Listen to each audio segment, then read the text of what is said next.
When designing the interior for this car, the goal was to have the driver and passenger feel a sense of calmness when they enter the car. I've always loved the concept of the genkan, the Japanese mudroom, where you enter a house and you take off your shoes and your dirt and your worldly obsessions, so to speak, and you step in and you're stepping into a home. It should be a calming act.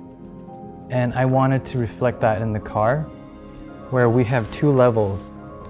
One for the carpeted area, and then a higher elevated seating area and living room.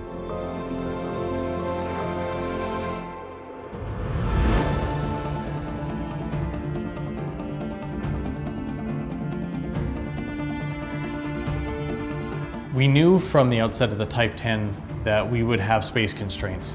We needed to comfortably seat the passengers, we needed to store the electronics, and we needed to increase the structural rigidity of the vehicle by adding additional bracing.